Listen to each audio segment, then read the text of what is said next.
पुष्टि वर्धनम् उर्वारुकमिव बन्धनान् मृत्योर्मुक्षीय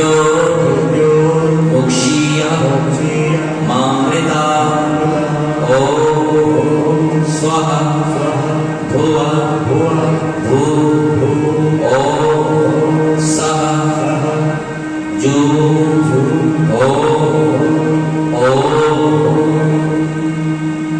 इस मंत्र का जाप किया कि मृत्युंजय महारुद्रा त्राहि मां शरणागतम् जन्म मृत्यु जरा पीड़ा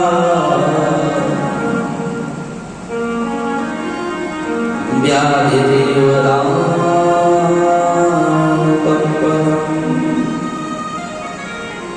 कि मृत्युंजय महारुद्रा त्राहि मां शरणागतम् जन्म मृत्यु जरा व्याधि पीड़ितम् कर्म बंधन। ये दो मंत्र बोले गए हैं, समझिए। सातवें मंत्र के ये दो मंत्र बोले गए हैं कि हे मृत्युंजय, हे महारुद्र, आपकी हम शरण में हैं, आप हमें मृत्यु से परे कर अमर बना दीजिए, हमारी पीड़ाओं को आप क्षमन कर दीजिए। इन मंत्रों के माध्यम से दधीचि ऋषि जैसे ही सामने प्रकट हुए तो शुक्राचार्य से बोले, अरे कैसे मूर्ख को तुमने राजा बनाया, जिसको ये भी नहीं पता कि ब्राह्मण के ऊपर अस्त्र नहीं चलाना चाहिए। तो क्रोध में भरकर दधीचि ऋषि वहां से चले गए और इसी महामृत्युंजय मंत्र के माध्यम से भगवान शिव की घोर आराधना की। रस्सियों से पेड़ पर रस्सियों से अपनी टांग को बांधा और नीचे से धुआं लगाकर घोर तपस्या करी है। 1000 वर्ष पर्यंत तक तपस्या करी। तो भगवान शंकर प्रकट हुए, संतुष्ट हुए, बोले, दधीचि, हे परम शिव, बताओ क्या वर तुम्हें चाहिए। तो दधीचि ऋषि बोले, सुनो हे देवादिदेव महादेव, सुनो, मेरा जो शरीर है ना, ये शरीर बड़ा कमजोर है। इस शरीर की एक एक हड्डी वज्र के समान हो जाए। और ये वही दधीचि ऋषि थे जिनकी हड्डियों के माध्यम से इंद्र को वज्र मिला और त्वष्ट्रा द्वारा भेजे हुए वृद्धासुर नाम के राक्षस का अंत किया।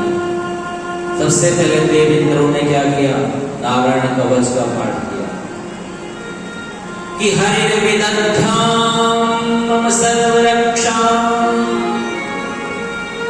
नस्तां त्रिपदमा पतगेन्द्र पृष्ठे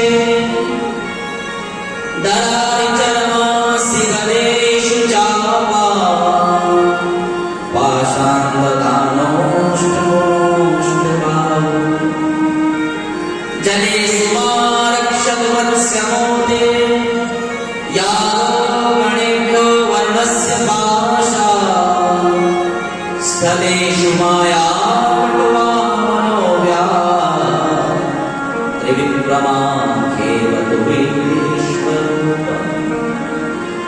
इस प्रकार 28 श्लोकों में नारायण कवच का पाठ भगवान देवादिदेव इंद्रदेव ने किया है और उससे प्रसन्न होकर उस वज्र में स्वयं नारायण प्रकट हुए हैं।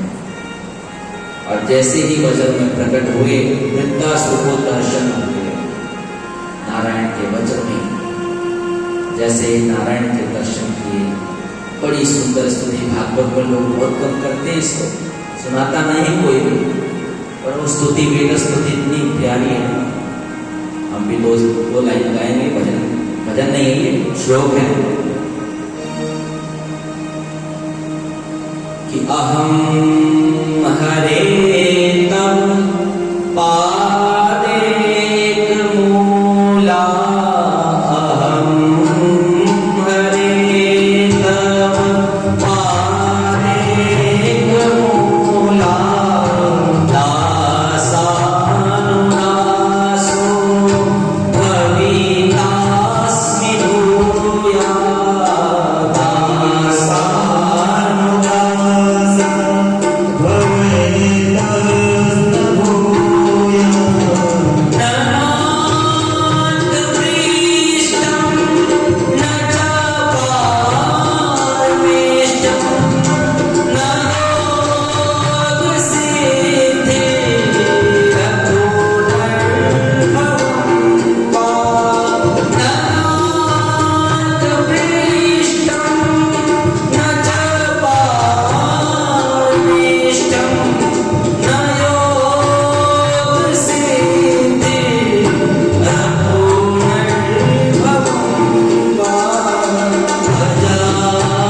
इस श्लोक की व्याख्या बता क्या है? सुनोगे तो हैरान रह जाओगे कि एक राक्षस इतनी बड़ी, इतनी अच्छी, इतनी सुंदर व्याख्या के साथ भगवान की स्तुति कर रहा है।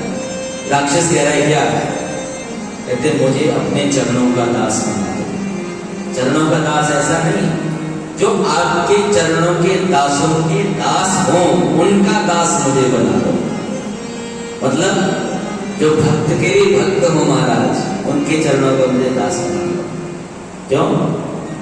क्योंकि जब भक्त के सानिध्य में कोई रहता है ना, तो भगवान पहले उस भक्त को का उद्धार करते हैं जो भक्त के सानिध्य में रहता है। सुना ना गजेंद्र मोक्ष में क्या हुआ? लात पकड़ी गज की मगरमच्छ ने, तो भगवान ने पहले किसका उद्धार किया? उस मगरमच्छ का ही। सुदर्शन चक्र से उसके 2 टुकड़े कर डाले। क्यों? क्योंकि उसने टांग किसकी पकड़ी? भगवान के भक्त की।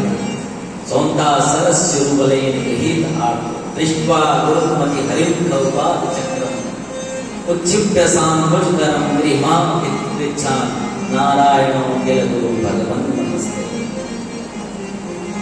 तो भगवान उनको पहले उद्धार करते हैं, उनका जो भक्त का भी अनुरागी होगा। ऐसा नहीं कोई भक्ति कर रहा है तो महाराज बोल रही है तो पागल हो गया, ऐसे बोलते हैं ना। भक्त को कई लोग पागल बताते हैं, वृंदावन में पागल बाबा कहते हैं। क्यों? क्योंकि पागल में और भक्त में कोई ज्यादा अंतर नहीं होता। पागल में और भक्त में कोई ज्यादा अंतर नहीं होता। वो दिखने में पहले पागल लगेगा, लेकिन भगवान उसको पहले, क्योंकि उसके अंदर का भाव जानते हैं कि इसका भाव क्या है। इसलिए भक्त हमेशा ये सोचे कि दुनिया से मुझे क्या लेना देना है, मुझे तो ठाकुर के चरणों में रहना। ऐसे हैं भगवान जो भक्तों का भी उद्धार करते।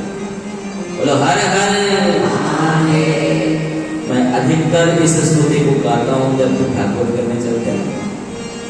वेद स्तुति 4 वेद स्तुति है भागवत में, जिसको गाना व्यासों ने उचित नहीं समझा, छोड़ दिया है गाना। एक तो माता कुंती द्वारा गाई हुई स्तुति, नमस्ते पुरुषम त्वाद्यम ईश्वरम प्रकृते परम, बड़ी सुंदर 21 श्लोकों की स्तुति है, लेकिन उसको भुला दिया। उसके बाद है प्रहलाद की स्तुति, ब्रह्मादया सुरगणा मुनयोथ सिद्धा सत्वेकतानमतयो वचसाम प्रवाय नाराधितम पुरगुणारधुनाति विप्रो किम तुष्टुमर्हति समे हरिरुद्र जाते। प्रहलाद बोल रहे हैं मैं तो अधम कुल में पैदा हुआ, राक्षस कुल में पैदा हुआ, लेकिन फिर भी आपने मुझे ताना। तो भगवान कुल का विचार नहीं करते, भगवान भक्ति के हृदय का विचार करते हैं कि उसकी भावना कैसी है। भगवान क्या कह रहे हैं, मैंने बताया ना पहले, विप्रादिशण गुणोदातर विंदनामा, ये भी उसी प्रहलाद स्तुति का श्लोक है। 12 गुणों से युक्त कोई ब्राह्मण हो और भगवान का भक्त ना हो तो उसकी विद्वत्ता 0 है।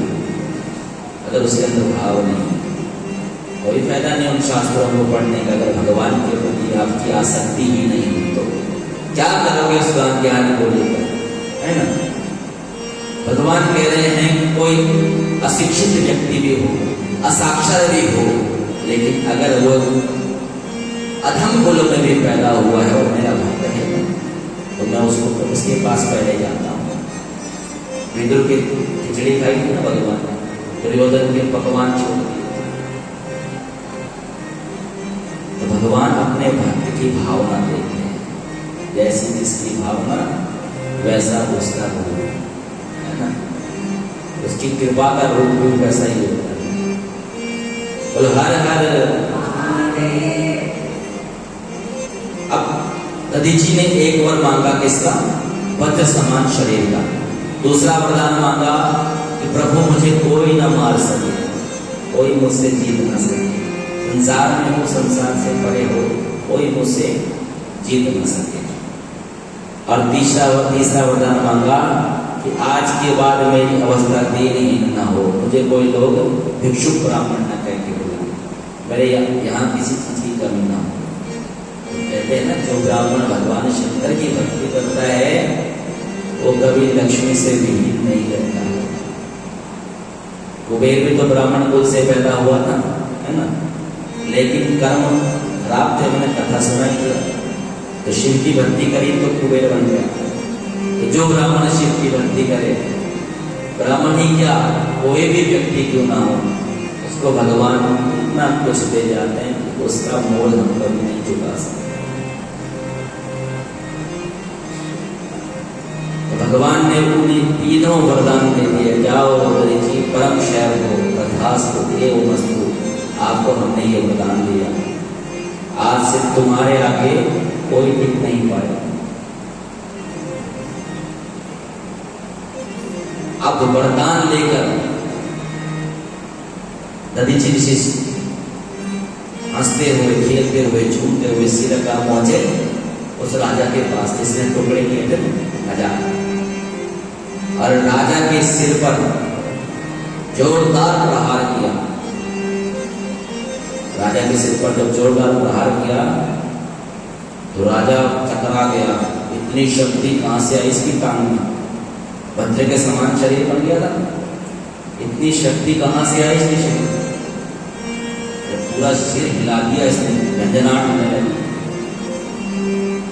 तो महाराज राजा को बड़ी हैरानी हुई। राजा ने क्रोध में आके वज्र चलाया फिर दोबारा, और वज्र के खंड खंड हो गए, वज्र टूट गया। जैसे ही शरीर से टकराया वज्र के अनेकों टुकड़े हो गए। राजा अचंभित हो गया कि ये क्या हुआ, इसने वज्र को भी तोड़ डाला। अब तो अपमान हो गया राजा का कि अब मैं इससे कैसे जीतूंगा। तो राजा वहां से युद्ध से हारकर वापस चला गया, नारायण की तपस्या करनी शुरू कर। और नारायण घोर साधना के बाद जैसे ही नारायण प्रकट हुए हैं तो नारायण ने पूछा, किस कारण से तूने मेरी तपस्या की राजा, क्या चाहता है वो। तो राजा शुभ बोले कि हे प्रभु, एक दधीचि नाम के ऋषि हैं, मैं उनको युद्ध में हराना चाहता हूं। तो सुनो नारायण क्या बोले। नारायण बोलने लगे कि विशेषादुर्भूतानां भयं नास्ति च भूपते।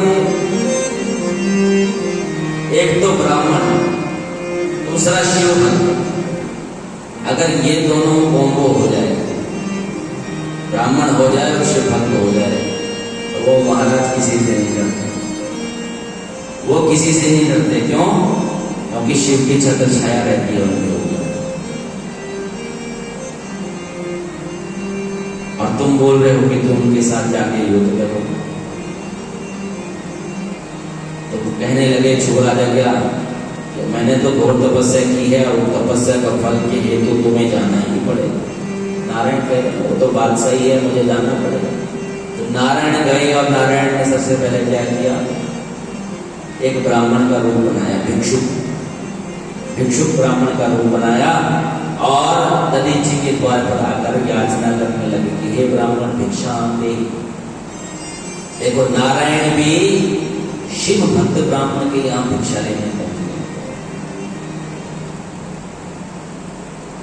कि महर्षि भिक्षाम दे, भगवत भी भिक्षाम दे।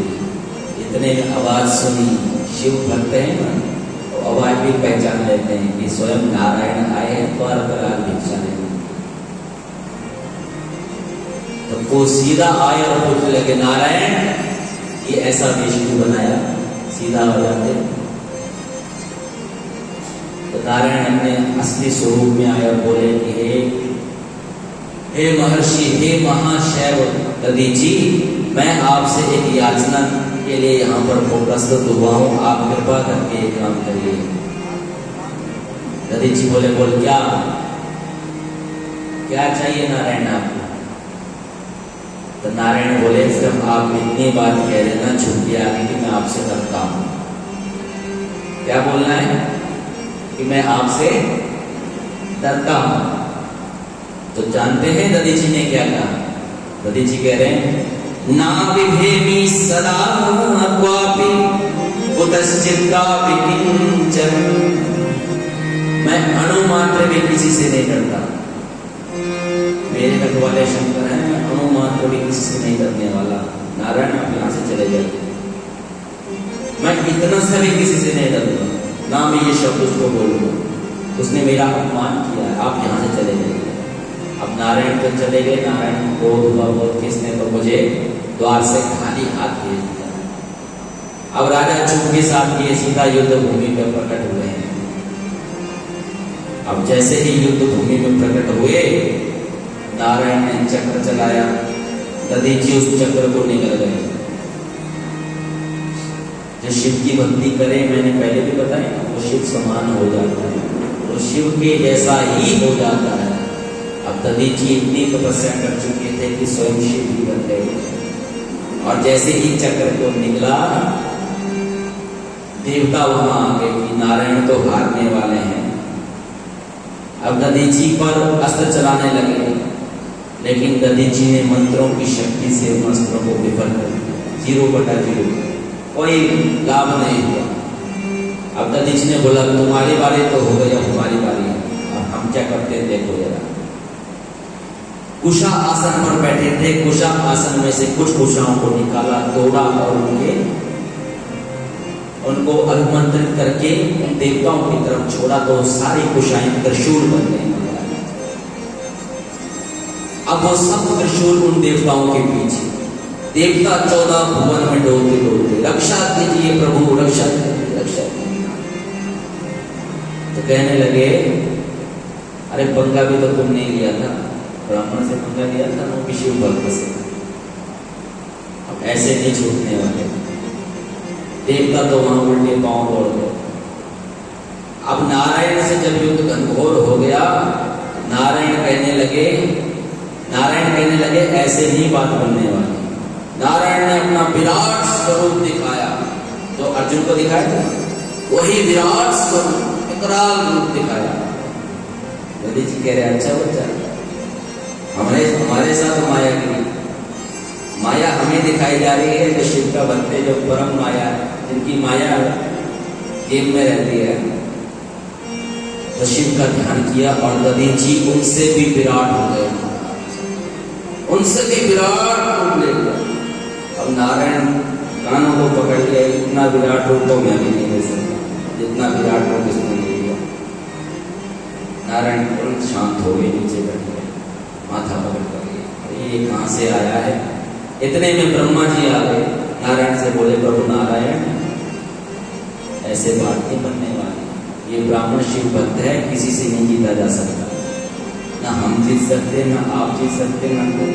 स्वयं शिव का वरदान है इनको, ये शिव सदृश हो गए, इनको हरा पाना आपके बस की बात। तो नारायण आत्मसमर्पण कर दिया, सरेंडर हो गए भगवान, और बोले कि हे परम ऋषि आप धन्य हैं, धन्य है आपकी भक्ति, जिसने आज स्वयं नारायण को युद्ध में हरा दिया। बड़े बड़े असुर जिसको न हरा पाए, उसको एक भक्त कैसे हराता आपने कथा है ना। तो शिव भक्त की भक्ति की ये विशालता है, उसके सामने फिर कोई टिकता नहीं, बड़ी से बड़ी शक्ति क्यों ना हो। क्यों?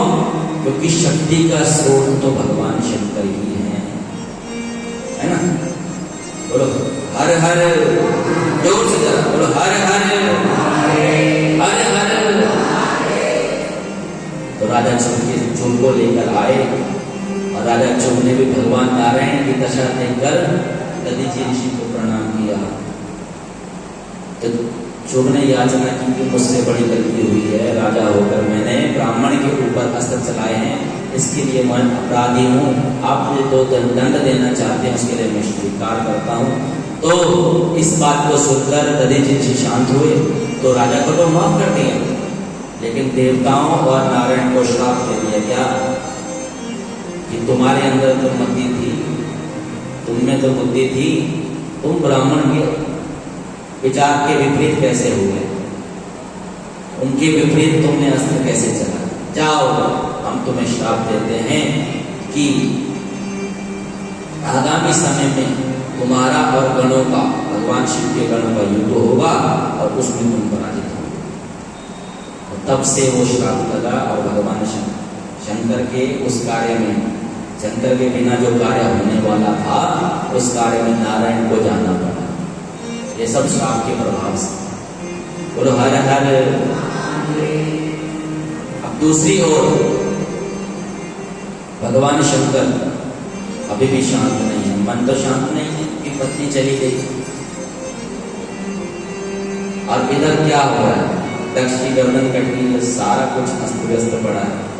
ब्रह्मा जी बोल रहे हैं कि मेरी सृष्टि चलेगी कैसे बगैर दक्ष के, प्रजापति के बिना, भक्त के बिना, पूषा के बिना और बाकी देवताओं के बगैर सृष्टि चलेगी कैसे। तो नारायण ने बोला इसका एक ही उपाय है, शंकर जी के पास चलते हैं, उनसे याचना करते हैं कि प्रभु गलती तो इंसान से होती है, आज भगवानों से भी होती है। और हुआ भी यूं ही, सभी देवता साष्टांग दंडवत प्रणाम करके भगवान के सामने लेट गए और बोले कि नमः शिवाय भीमाय शंकराय शिवाय ते उग्रोऽसि सर्वभूतानां नियंताय जीवोऽसि। हे भगवान, हे भीमकाय भगवान शंकर पास शांत हो गए। आप तो परम मंगलमय है भगवान, मंगलों का भी जो मंगल कर दें ऐसे भगवान आप शंकर हैं, शिव हैं। जो समस्त सृष्टि जिनके अंदर है, प्रभु सृष्टि चलानी है तो आपको दक्ष को माफ करना पड़ेगा।